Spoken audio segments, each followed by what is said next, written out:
Okay, great day everybody, and very much welcome to this next edition of OASIS Lunchtime Talks. And we have another international visitor here today, Dr. Jorge Oceja. Jorge has a very interesting mixed background, having acted as teacher for numerous years, also having dual degrees in educational psychology, educational technology, and then PhD in educational sciences. And currently working in University of Cantabria and Santander, and collaborating with the Botín Foundation. So today's title is Playing Emotions, How to Bring Indie Games to the Classroom. So very much welcome, Jorge. Thank you so much, Franz.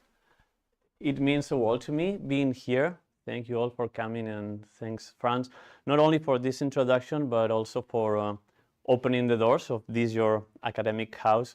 And it's been a treat for me being here. And well, you know, I insist on that every single day. It's been like a fantastic learning experience, engaging in all these conversations with you all. So I'm loving it. I'm gonna try to make the best of the month that I'm gonna be here still. So 3 things that I'd like to do with you today. I'm gonna introduce myself for those of you that still don't know me, that have seen me around. I'm gonna talk to you, and maybe you can give me some ideas here about how games can be brought to the classroom. I'm gonna also show you the uses that we advocate for. And then finally, I'm going to share with you this resource that we were talking about, Playing Emotions. That's the name of it. We've been running it on some schools there in Spain for a few years now. And maybe, hopefully, I can get like some ideas on how to improve it and how to make it better. Sounds good to you? Should we? Yeah. Okay, there we go. So as Fran mentioned, I'm coming all the way from Cantabria, from Santander, little place there in the north. But you can see like another spot there, and this is because in September 1st, I'm gonna be starting a new position in Mallorca, a place well known by you Finnish.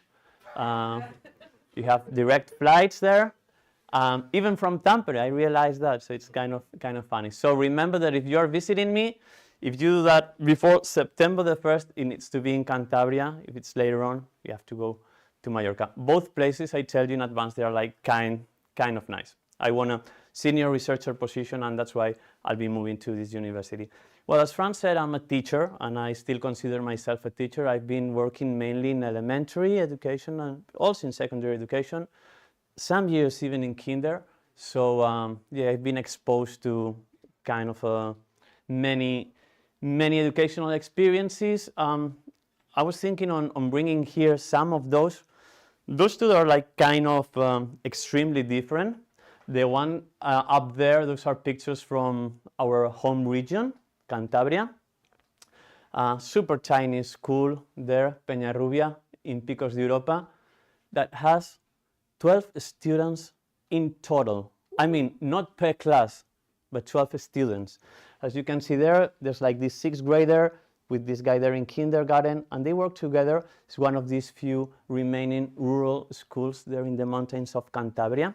Okay, so this is Spain. Not a lot of flamenco and a lot of bullfighting there, but the north of Spain has its own peculiarities. Okay, but within some exchange programs, I also have the chance of teaching in the UK and also in the States. So on the other side, this was like a 700 student school. This was about 1 hour from LA. If you get the road to go from LA to Las Vegas, there's a place called Victorville in the middle of nowhere. So I was there also teaching, okay? So yeah, kind of exposed to very diverse educational settings at all these levels. But the thing is that I always been interested, of course, in educational research. I always try to bring educational research to my practice, and also try to bring my experience as a teacher to educational research. And especially I've been always interested in the role that games and other media, such as cinema, can play in the educational process. So little by little, I was like trapped, and I started doing things that we can consider game research related. Some of them, for instance, when finishing my bachelor in educational psychology, my final year work was about the educational possibilities of Second Life. Working in the Department of Education, we were designing some games there.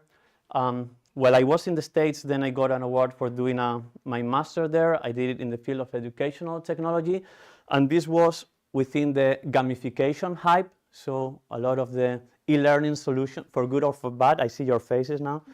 A lot of the e-learning solutions and the online training that we had to prepare, it was mediated by a gamified experience, sort of.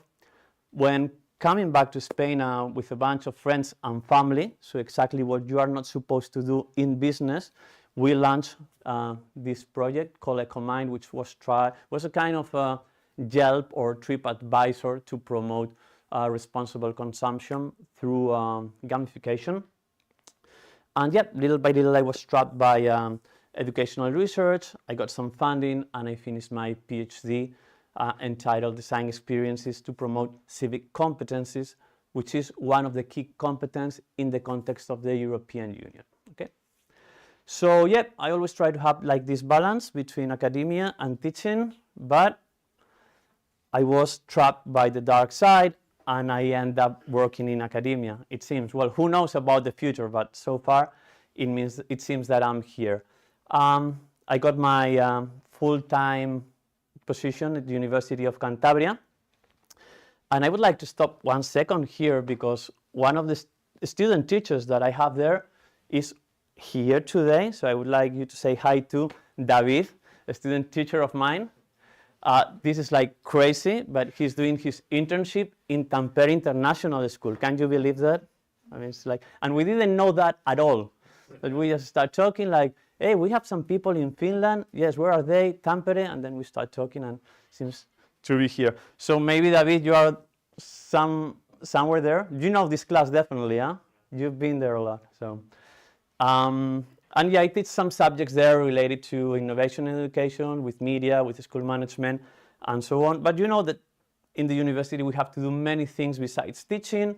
So we have to get involved in dissemination activities. So we also prepare a lot of courses on game cultures, on teachers' game literacy.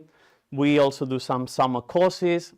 And this is a tiny exhibition that we prepared last year in our library there in the university on the history of games, but also on the history of game studies. And it was a possibility of showing some of the book catalog that we were building there in the library. And we also put up this mainly with some stuff that I have in my place at home. And this is the closest that we can get to OASIS there. So we're trying to do our best little by little. And Franz, your book is on the other side, believe me. It's not there, but it's on the other side. But of course, I do quite a lot of research, and I'm going to be doing much more from now on with this new position. Some of my research lines, you can see them there. So teachers and student teachers game literacy, the use of games in different subjects, especially history, educational vision of non-educators. I'm very, very interested, and that's why I hope to get to talk to you about that, about the vision, for instance, that game designers have about the educational possibilities of games that maybe they were not designed with an explicit educational intention. And also I have some works on, with critiques of simplistic gamification practices, and this kind of paradox of why teachers that they have been always designing super nice, playful and ludic experiences, now they are like so fascinated with this gamification phenomenon, and they get back to this kind of behaviorist approaches of giving you words and so on. Okay, so long story short, I think that my main interest is how games as products with artistic and cultural value can be used in the educational process. Okay, so it seems like a lot of work, but we also have like a lot of fun. These are my co-workers there in Spain. Hi, if you are watching, and we have a lot of fun there, and I'm going to miss them a lot when going to Mallorca, but people there in Mallorca, I'm sure they are going to be super nice also. There's one more thing that we need to do while working in the university, that is launching what we call transfer projects. And those are projects based on agreements that the university as a public institution has to do mainly with the private sector there, with companies or with private foundations and so on. So Playing Emotions, the resource that I'm going to be talking about today, is a result of an agreement between the University of Cantabria and the Botín Foundation, which is one of the biggest private foundations there in Spain. Probably some of you here has a loan with Santander Bank. I don't know if this is the case. Botín family are the ones connected to the Santander Bank, just in case that you want to do like your connections and all that, okay? But it's a foundation that is doing like very, very nice things, and hopefully they keep up trusting us to do what we do with them. Okay, when we approached them and we asked them if we could do Playing Emotions, we had so many doubts. First of all, because there are so many different things that you can do with games in the classroom and so many different approaches that you can take. Because if you think for a second, games have been in the classroom since the origins of the industry. This use has depended, of course, on the prevailing learning theory at each time. But since the early 80s, we have this kind of math games, for instance, Math Blaster, probably you've heard about it. I think that is still running, that through this super simplistic approach, like, do this sum, and then if you do 3 + 2, 5, then now you can move your avatar. So we were having some behaviorist approaches at that time. Things start getting more complicated with the upcoming of cognitivism, constructivism, and this metaphor of the scaffolding of we interacting with the environment, both physically and socially, and we modifying our cognitive structures, consolidating some of them, maybe collapsing some of them. So this understanding of learning, it helped to bring more complex experiences. But we are super, super interested both in the constructionism approach, which can be understood as a sub-theory of constructivism. In fact, it has been championed by Seymour Papert, that you probably know because of Logo and because of running this project, One Laptop Per Child. So I think that's a super important figure till he passed away. And also we're interested in the so-called sociocultural approaches championed by James Polgy, which advocate for bringing real games to the classroom, not explicitly educational games, and focusing not only on the game per se, but also on the conversations, on the dialogical circumstances that we create around the games. So those two approaches, constructionism and especially the idea of students and teachers designing their own games, and sociocultural approaches, is what is more interesting to us. But besides how you are going to be using games in the classroom, you also have to think on what games are you bringing to the classroom. And I remember time ago when doing my thesis on civic competence, I start to struggle. This is one of the things that you learn, I guess, when doing your doctorate, that you need to dimension right and to scale down your things. That there are so many things that were out there that could promote civic competence. So you had like political games, and you had like news games, and you have like educational games, and then you have like the use of non-educational games for educational purposes, and then you have like gamified experiences. So you had all this bunch of things, and you really had to go for some of those if you want to work solid. So long story short, these are the two main facts influencing the born and rise of Playing Emotions. Sociocultural approach with a little salt and pepper of constructionism, and the use of commercial off-the-shelf games, especially indie games. Are we doing okay so far? Okay. So I'm going to give you some context about how we start doing the project. Botín Foundation, there you can see the headquarters, and this is the Museum of Modern Art that they just launched in Santander a few years ago, the Botín Center by Renzo Piano. Probably you know him because of the Pompidou Museum.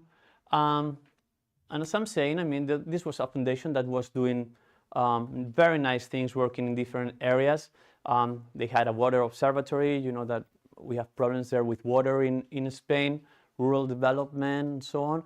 And I worked for some time in the educational branch of the foundation, and I get to know the program that they were already running, which was called Educación Responsable.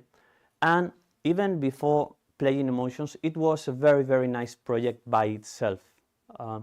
It was a project focusing on 9 competencies, 9, if you wish, psychological variables that have to do with social and emotional competencies. 3 of them that they have to do more with the affective domain, 3 of them that they have to do more with cognitive aspects, and the last 3 that they have to do with interpersonal skills and with social domain, if you wish. And the idea of the program was to promote these competencies in both teachers and students, and through them foster creativity. The program was very nice. It was being run in different regions there in Spain, and also it was tested in some countries in Latin America. The way that it worked, before we brought Playing Emotions there, it was like that. Different educational resources were created for those subjects related to arts. So you had like your educational resource for language arts, for music, for arts, and then teachers, they could do like these activities and then promote their students' social and emotional competencies. Schools that got involved in the project, they committed to work for 3 years on that. And first year, only a few teachers get trained in the use of these resources. So mainly 1 teacher per school in one of these resources. Then there's like this expansion in year 2. They work together, so they all start knowing all the resources. And then from year 3 on, they just work by themselves and they all know how to use the different resources, okay? So I saw an opportunity there, and I approached to them and I said, hey, hello, what about if we do one more thing, which is do what you are already doing, but from video games understood as cultural and artistic products with value. And they really like the idea.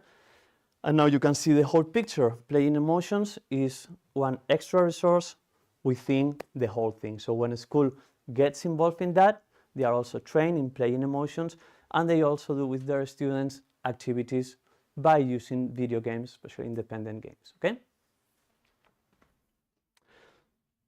So what do teachers get when they start participating in Playing Emotions? Well, first, the resource itself, which it has the physical form of a book, okay? Then they receive some training. The first years we could work like on face-to-face training, but as the program gets bigger, we need to do a lot of online training. And this is mainly in the platform, me explaining them how to use the games, how to use the different activities, just try to help them just to put in practice what they have seen in the resource itself.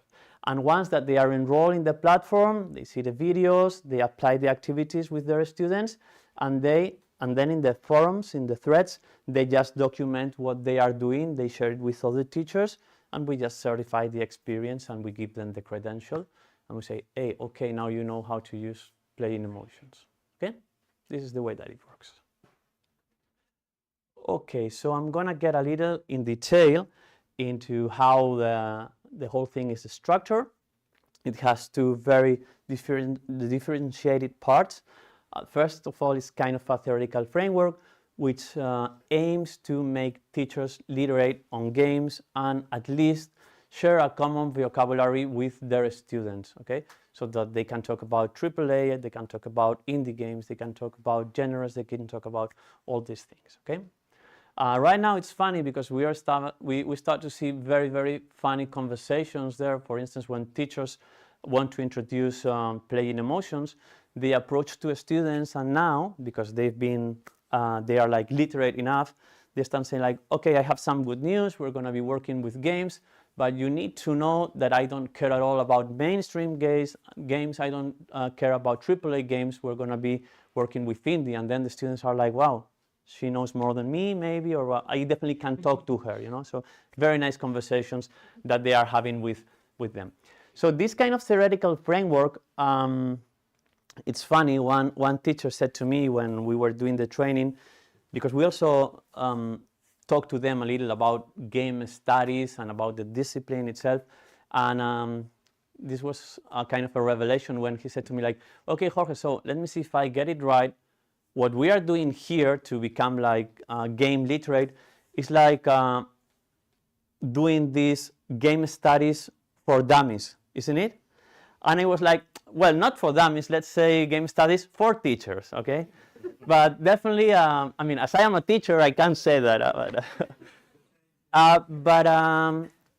Yeah, it was clear to them that, of course, they cannot read Jacobs or Franz, and there's no need, maybe, because they have a profession itself. That's what we have to think. So it's enough, I guess, that if we do all that work for them and we make it approachable, okay?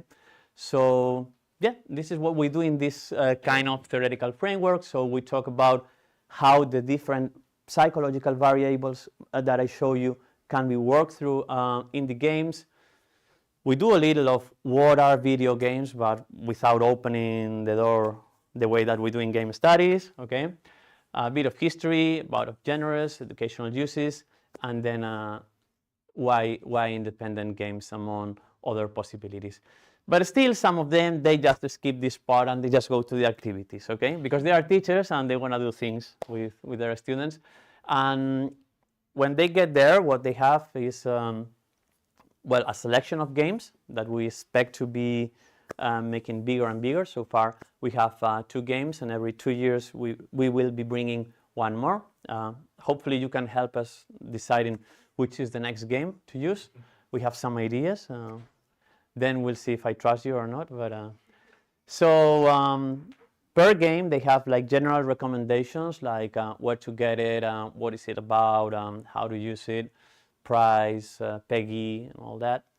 And then some recommendations for, well, those recommendations are in general for any game, just for doing playing emotions. Then the recommendations for each game, and then the activities for each game. And we always propose them to do 5 activities, 1 before the game, then 3 with the game, and then 1 afterwards. That is the one that has to do with them creating their games with the students, okay? So the constructionist part gets in there. We do that because the research that is behind the educational framework, not of playing emotions, but of Educación Responsable, the whole resource, says that this is the amount of time and the amount of sessions that we should implement to get some results on the variables that we are working with, okay?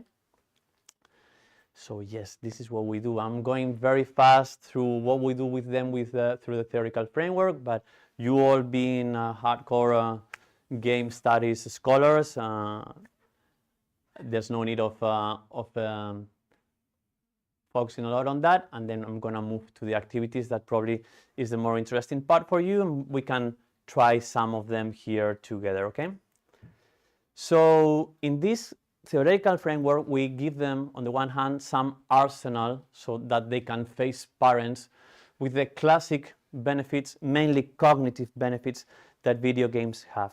And this is useful because when in the houses, families realize that students are going to be doing things with games, some of them, they get like, he's playing Fortnite all day long and now he's going to the classroom and he's going to keep up playing? How come?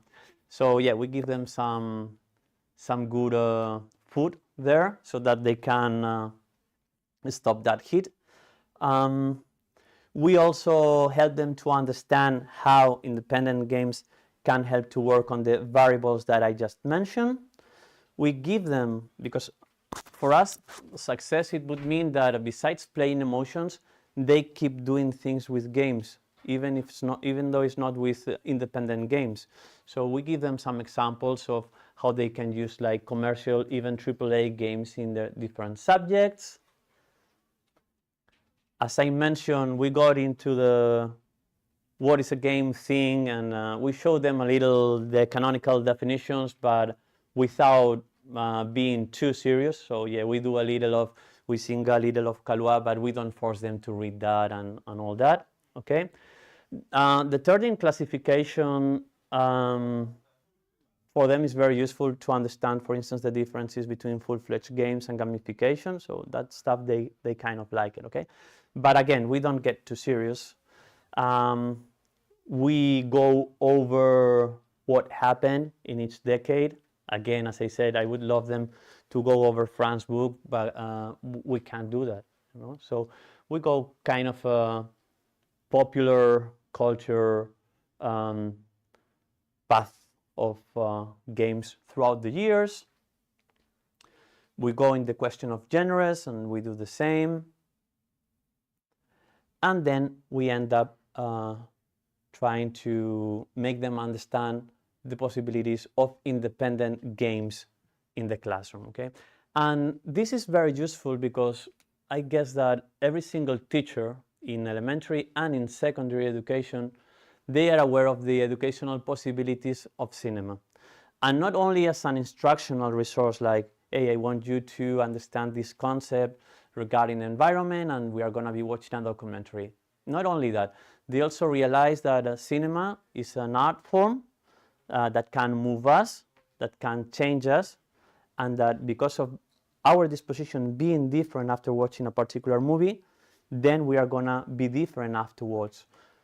So it's kind of easy to explain them what happens with independent games starting there, okay?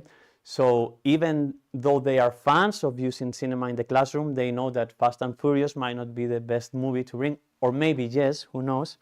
But yeah, they know that independent cinema is the one offering more possibilities if you want to work on social and emotional competencies. So we keep up with this to help them understand the differences of those AAA standard, many times dude bro games in comparison with these artistic products that offer many more possibilities, okay? And again, here in Dependence, we follow a little Joule, which at the same time follows, as you know, Geoff Kings, who uses, by the way, this classification not originally for games, but for movies, okay, of financial, aesthetical, and cultural independence. And we end up showing them that games are a product in constant evolution, and that's super, super difficult to put up a final definition of what a game is, and that we are exposed to this kind of pervasive experiences that Jacobs talks about, new interfaces, and products that are always challenging the idea of game. Alternative reality games, probably you know Bounden, which is a game developed by the Dutch company of dance that proposes you to hold the telephone. I hold the telephone, and then with the accelerometer, we reproduce the choreographies that they are designing. So we try to show them that there are many, many more things besides what people understand that a game is. And as I said, I'm gonna jump into the activities, which probably is the best thing to do.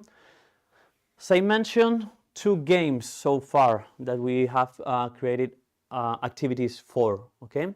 We started with Braid, and I know what you might be thinking, but at that point, Jonathan Blow was not in the dark side that much, I guess. Then we know that he's a peculiar, to say at least, game designer and character, but we still think that Braid offers a lot of possibilities. And remember that we are facing this from a dialogical perspective all the conversations that we have about the game or about the game designer are going to be useful, okay? And then for the second edition, we select Gris, which is a Spanish game that you probably all know, I guess. Okay, then if not, we can launch the trailer. As I told you, we work before the game, during the game, after the game. First activity. This is also probably familiar for those of you that work in language arts. It's the classic structure: before reading, during the book, and then after the reading. So it's kind of the same thing. In the first activities, as we are not still playing, we try, after introducing the authors and the work, to touch different themes that are relevant at this point. So for instance, when working with Braid, we touch the theme of game design as a profession, and working with Gris, we get into diversity in video games. Then they do the activities, and then they do the final activity that has to do with them creating their own games. When we launched the first edition with Braid, we encourage them to work on physical games or analog games or whatever you want to call it. And when doing Gris, we start doing things with digital games. But they do this kind of mashup and they change things, and then they start doing Gris, and then they go for an analog game, so they do their own thing, okay? They are teachers and they do whatever they want. Okay, so this is the structure of the second part of the resource, the activities, starting with some FAQs, mainly logistics, how to get the game, how much is that, can I do it if I'm a math teacher, can I do it if I'm the principal of the school, and so on. So the basic structure for teachers to do playing emotions, it goes like this. In secondary education, you know that teachers, I think it's the same here, you do single subject. You don't do all the subjects. And whatever you do, normally, at least in Spain, you need to be a tutor of one group. Do you remember that there in Spain? Is it the same here? It's kind of the same? So you might be like the math teacher, but you are maybe tutor of first A. It can happen. So it's the same. So besides your teaching in your subject, you have like this 1 hour or 2 hours a week where you are supposed to work in a cross-cutting manner on civic competencies, social competencies, and so on. So this is the perfect space for them to do that. Of course, some of them then they bring it to their classroom and so on. And also, most of the candidacies that we have for the project are coming from language art teachers, because they just find that the media is closer to what they do. But yeah, we have very, very different people doing the resource, and some of them doing it in the subject itself, and some others doing it in this kind of dedicated 1 hour, 2 hour space per week that they have, okay? And then there are like these recommendations for the game that you are choosing, Braid or Gris. So best courses for doing that, author, trailer, full gameplay of the game, where to get the game. And then here, there's like a summary of all the activities, the specific variables that each activity is going to help you to develop, then the connection of this activity with other resources in the program. So you can connect maybe this activity with that one from the music resource. And then as in the near future, we're planning on introducing more games. Here what we are going to be doing is like establishing connections with other games. So for instance, those are like the recommendations for Braid, but when doing this, you can connect with the activities there in Greece and so on, okay? So this is some of the logistics. Or you can see them here better. And then they get into the activities, okay? So they go into Braid or they go into Greece. So I hope that it's okay for you that I select the Greece ones just to give you a taste of it. Yeah, I think we are kind of okay. So Greece, Spanish game developed by Adriana and Roger, who they had like a nice story of working in AAA industry for many years, being very tired of that. And then in a party where good things happen, they get to know Conrad, who was an artist, also working in advertising a lot. And they start talking and they put up this project, okay? Greece, very briefly, just for the ones that don't know it, let's say like a couple of seconds of the trailer maybe. This is great, of course. But maybe we can do like Greece trailer and it works. Actually move into that. I will do that.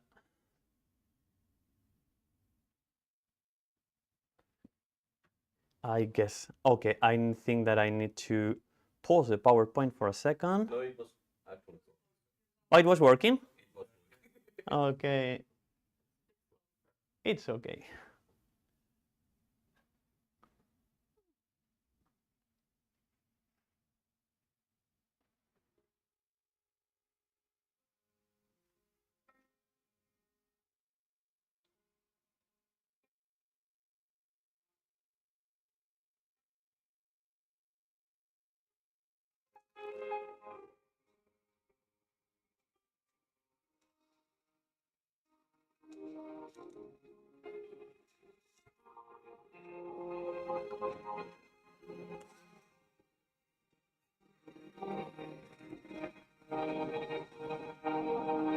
So just for those of you not knowing the game, as you have seen in the opening scenes, from this very colorful scenario, this girl that it seems to be held by a hand, by a statue, this statue that can represent many, many things, maybe a maternal figure, who knows, breaks down, she falls down, she loses all her color, and then the game would be about like recovering all these colors, okay?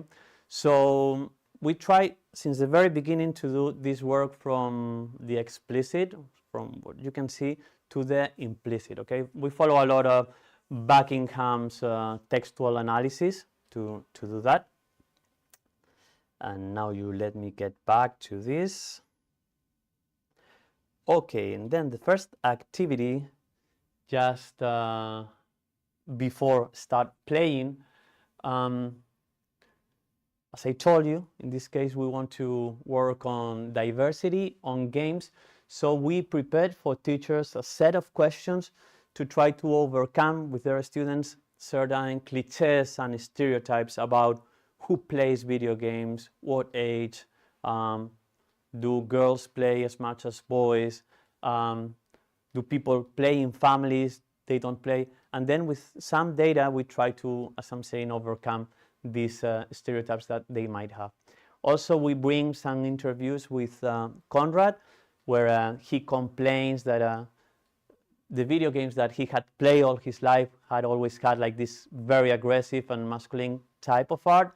And then we make teachers reflect with their students on what kind of players they think they are, and if they have been involved, knowing or not knowing, in some kind of toxic gaming, okay? So this is some sample of the activities that we do. 1 or 2 sessions of 50 minutes, the materials that you need, and the main goal of the activity. Then I would like someone to come here a little, just play the first seconds of Greece, maybe. So I would like someone that has not played the game, maybe. Okay, any of you? Yeah, Asha maybe, or yeah. Okay, another Spaniard playing a Spanish game. The invasion is here. Let me see if we make this work.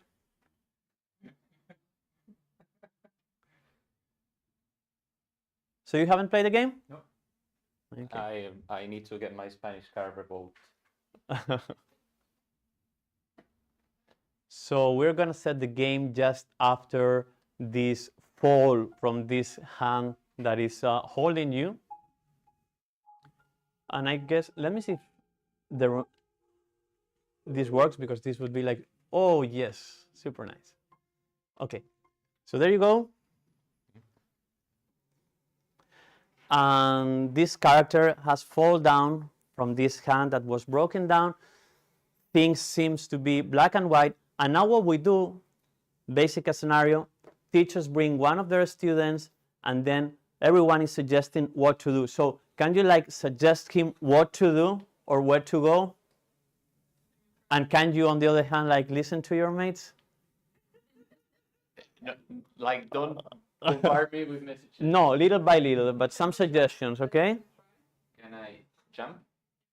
Well, when I press the lower button, it sets me on the floor. So try to jump? So Or you cannot jump? apparently not. How come? Try to jump again? Try to jump? Why is not jumping? Why do you think that it's not jumping? Well, she seems to have some sort of depressive episode. I wouldn't be jumping if I was going through a depressive episode. Let's see. Maybe she goes.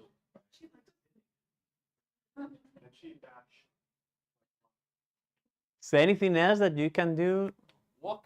Maybe just walk forward? Okay, let's do that. Can you like run? Run a lot? Can you run faster? I'm trying. Okay, you can do that. Right now, I'm only getting walk both directions and then just dropping to the ground. So jump again? Okay. So there are many questions that we can ask here, okay? Why do you think that the designers decide to do that? Why do you think that you cannot jump and so on, okay? And what's happening right now? We are being assaulted by some kind of fog and birds. And you think that this fog might have to do with this kind of episode that you mentioned before, maybe? I mean, it can be understood as some kind of metaphor for Okay. lack of vision. Yes, but I would say my perception might be different from that of a person in secondary school, obviously. Well, but it's not that far, not that far. Hopefully. Sorry. Hopefully. You have your inner child. Now apparently I can. Oh, now you can run, okay? I can jump. And now you can jump, okay? There's a bleeding button. But it's breathing. Just like breathing in button. No crying yet. I guess maybe we need the color blue to cry. I think that this would be more than enough. Please give him an applause. Super well played. And let's get back to the presentation. So, in this case, and I know that teacher Mihaly figure has been very overused, but in this case, it's interesting to bring the concept of flow. And what we do is we bring the features that a flow experience should have, and then we try to compare that with the experience that you have had. Because while playing Greece and many games, we have like this paradox that we are enjoying the game and we are thinking that it's fun and we kind of find this flow state. But on the other hand, and because of the comments that you were making, you were kind of empathizing with the character, okay? So let's say, for instance, do you think that was a balance while playing or between your competencies as a player and the game itself? So do you feel like comfortable playing? So we will be checking those, confirming that you got like this kind of flow state, that you were like having fun. And then on the other hand, we will be asking questions about how you empathize with that character, okay? So while you were happy, you were like kind of happy or sad? I mean, at the moment I was just self-conscious about being kind of put in that spot, but obviously that you can kind of see, you can engage in that empathic process, right? Okay. So yeah, these are the questions that we will be asking, okay? So you think that you were helping the character in some way? Do you think that game designers were trying to say something while proposing you this experience? and so on. Okay. If you are more into that, there's a very nice article by Shaila, Aaron, and Marta, 3 Spaniards from the DIGRA community, to learn from the fall to deal with an anguish, paradoxes of playful melancholy in Greece, and it really inspired me to create this activity. Let me very quickly show you the rest of the activities. This is very fun, and they had such a good time preparing it, and music teachers really like it, but they all use it. And it's about reflecting on the music selection for the game. In this case, there was this Barcelonan band called Berlinaris who are responsible for the original soundtrack.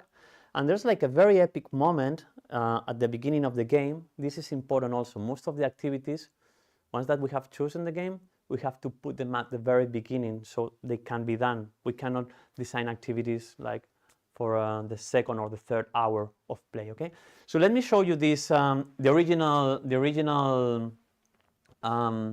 scene.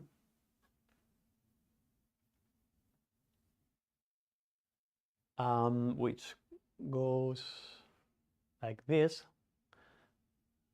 We're going to see how epic this is.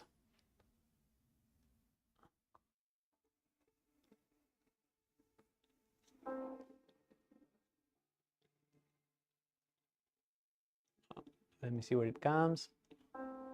Yeah, here.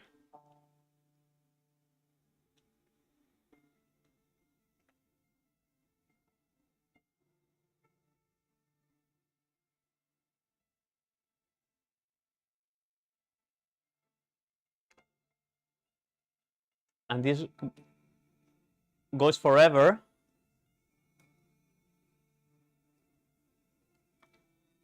And we were wondering what happened if students and teachers changed that music.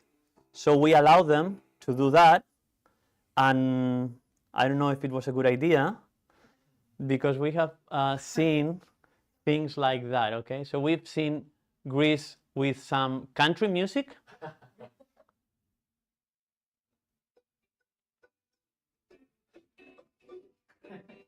Okay, and we have seen Greece even with some techno music. So far we haven't seen it with reggaeton. Okay.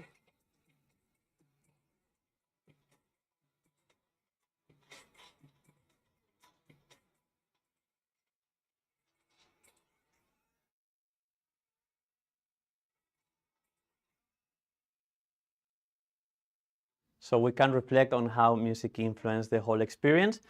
If you guys do hear playing emotions, probably you can put some death metal here. Or some, yeah, very interesting. No stereotypes, okay? And there you go. So yeah, one final activity before them creating their games, where they have to use the technique that Conrad proposes in the game. This is in a stage where, even though Greece seems to be recovering from this episode, she gets back to black and white. So you're supposed to get this printed and then help Greece to do what she was already doing. Let me give you a quick example here of how goes the online training here, or how I explain them to do things, because this might be like kind of representative of the way that because sometimes when we do this training, it's more like a gameplay thing, and sometimes it's more like them explaining them how to do the physical activities. Puedes repasar en alguno de los vídeos de YouTube que te facilitamos técnicas como la de mojado sobre mojado. Y a continuación, convertir la escena en un momento biturnos. Este es un ejemplo que hemos preparado para que veas cómo puedes. What they can do. And then finally, as I told you, the activity of them creating games. And in this case, we went for Twine.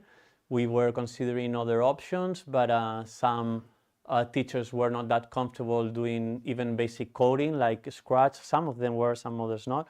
But Twine works super well with them. And what they do is they rebuild the whole experience after playing the game into a interactive text-based narrative. Okay. So we are about to finish, and so far the results have been very good. We have some experimental depth with this, especially teachers that they struggle installing the game or buying the game. I don't know here, but there are a lot of teachers using Chromebooks there, and then they realize that they cannot install the game, and so it can be tricky. But yet, those that they started, they finish it up. The assessment that they are doing of the activities that we are proposing is being very positive. Also, the quality of evaluation. And what we are considering for the future is facilitating access to games, maybe giving teachers just Steam cards, which would make things easier. Managing the PEGI thing. There are many games that we would like to use and we cannot do that. Bringing designers to the classroom, make emphasis in non-toxic ways of playing, and then expanding the selection of games. So this is regarding playing emotions. Some games that we are considering for the future: Inside, Limbo, You Walk, Device 6, Her Story, Rhyme, Fez. And I don't know if you know Rhyme, which is another Spanish game by Tequila Works. Maybe. It's a 3D, but kind of basic game. And it would be nice to have a third one that is not a platformer. Okay, so we'll see. And well, this is just the Emotions es el recurso the educativo ad. más importante de habla hispana en utilizar los videojuegos independientes para desarrollar las competencias emocionales, sociales y creativas en el aula. This is just advertising from the foundation, you know, but it's good that they do nice videos, you know, so it feels like, oh, we are doing a thing, which is good. And my last slide, besides playing emotions, what are we up to right now? Well, because of this new position that I just got just before coming here, the bad thing, in a way, or I don't know if it's going to be good or bad, who knows, is that we are being pushed to start asking for funding for big projects, which sounds like exciting, and it is, but it's also not knowing how to do that, like a lot of pressure for me, and we prepared our first candidacy. We are very glad that is one member of your team, Rika, that she jumped in, and we are like super happy for that. We prepared this candidacy. It has a lot of flaws. It builds on playing emotions, but targeting two key competencies: personal, social, and learning, and learning to learn. It's personal, social, and learning to learn, and citizenship. Those are the 8 competencies that in the framework of the European Union, wherever you are at, you have to work in. And we have 17 researchers there, 12 universities and 3 countries, including you.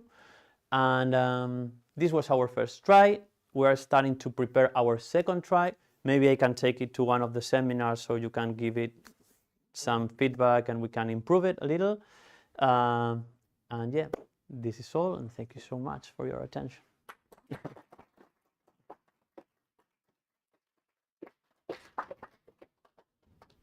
Thank you.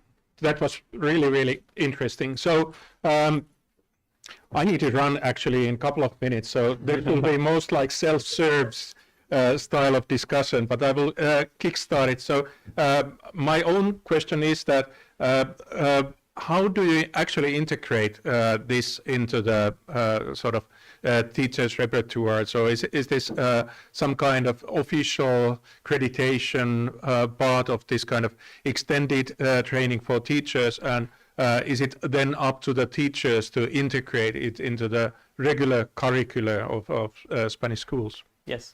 I need to take this, or? Well, okay. you have your own. My own voice. Yes, very good question, Franz. On the one hand, you have to motivate them. there are like so many programs right now going on that they need a good excuse to jump into one more. So the way that it goes, and I'm bringing back this 3-year scheme thing, is that here, this training that we do for, let's say, these 3 teachers to start, to get to know how the resource works, they get a credential. So for instance, when they are applying for an improvement of salary or whatever, they need to be certified. They need to prove that they have been doing X hours of training by the local government. And we work with the local government to certify that. So when they are doing this first training that might take maybe like 10 hours, they get this certification. And then, this is the most important thing, when they are doing year 2, there's like this modality of training that schools can apply for, that is that they organize themselves in group works. And then the administration there just supervise what they are doing, but they can run their own training. So what they do here in year 2 is that once that they have like 3 teachers that they know how to use playing emotions, then they kind of contaminate the others in this group work, and they get also, all of them, the credential for that, and they can use it for their salary or for all that. And then on year 3 they do the same. So this is the basic scheme that we have. But yeah, credentialing is very, very important. Yeah, sounds Even though they love it, but really smart system. I need to run. Jakob, that. can you throw around? Sure. Questions? Well, thank you for the talk. As someone who has been teaching STEM to children in Spain, many different ages, this hits super close to home. And I was interested in asking you, because obviously there's always this divide we talk about often between academia and the video game industry. And so, because to me the Spanish video game industry is composed of all these very approachable people, but at the same time they're very like practical. That, for example, if you're talking about Greece, have you had any experiences trying to reach out to the people who make Greece, to Nomada Studios, and trying to get them behind this kind of project? I talked to Conrad at a personal level, and this was like kind of recently, like about like a year ago. We were already had launched this edition, and he was super happy with the whole thing. Of course, I was trying to get like a little more of him, and I mean, he's a busy guy, and he was like, yeah, I'm super glad that you are doing that. Yeah, keep me posted, and from time to time, maybe we tweet some stuff, and then he retweeted. As you're saying, people there, they seem to be very approachable, very close. I don't know if you can demand something else from them. Okay, I did the same with Jonathan Blow. I was like writing him, but he didn't show up. He was, I don't know what he was doing. But yeah, I mean, as you're saying, I think that it's not only in Spain, but the good thing of game studies is, and game-based learning communities also, is that it's one of the few fields where there's still this kind of connection between professionals and researchers. Maybe we should care for that, and I think this is very, very, very nice. And yeah, it's, for me, would be very important to bring designers to the project in a more explicit way.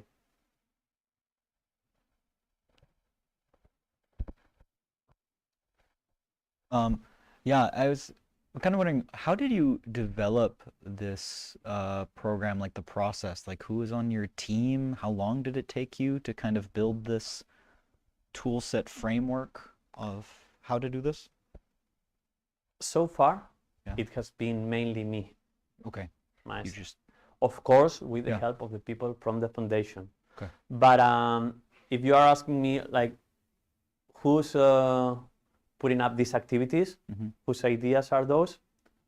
So far, those have been me. Yes, because of because the position that I had till now, I was not able to build a team. Of course, I had like informal feedback of many people and all that, but I couldn't set up like a formal group that approach Botín Foundation saying, hey, we are like these 10 people team, we are gonna charge you this amount of money, hire us. We couldn't do that at that point. Yeah. Hopefully now with this new position, we can like start doing things bigger and more coherently. How long did it take you? For me, I kind of, well, that's like my way of working. There were like two big moments, which were designing the activities for Greece and designing the activities for Braid. Yeah. And I kind of liberate myself like about 3 months, and I really focus on that, and I try not to write, not to have any teaching at this point, and I focus on that. And then, for instance, right now, even being here in Finland, I'm running some online training because they still hire me for doing that. So the online training itself is mainly me doing it. Okay. So yeah, so far it has been like a kind of a personal project, not because I'm willing to, but because to start you have to start from somewhere, and it's the way that we are doing it. Yeah. Did you get to play test these processes? Yes, but just when for everything that we do, for instance, when we selected the games, we put together a bunch of teachers to share their impressions of the selection of the games. When designed the first activities, we did the same, but it was like kind of informal. So we put like the picture that I show you there that had some face-to-face training. Yeah. So we put together like a group of 10 people, 10 teachers. Hey, what about these activities? And yes, they give us feedback, but it's not like a super formal step-by-step thing, okay? Cool. Right. Other question.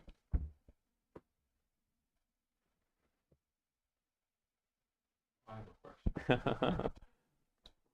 I have to ask about what is playful melancholy, which came up on one of the slides. This is not my article, so we have to ask Sheila and company. I don't know if the article is translated into Spanish, but into English. But I think that referred to that, to this, as I mentioned, this kind of paradoxical feeling that you are having, where you are experiencing this playfulness and this kind of idea of fun, while some other things are moving within you. But yeah, we have to bring them here or ask them. If they are listening, Jakos is asking. So. All right. Any final questions from the audience? If not, thank you very much. Thank you.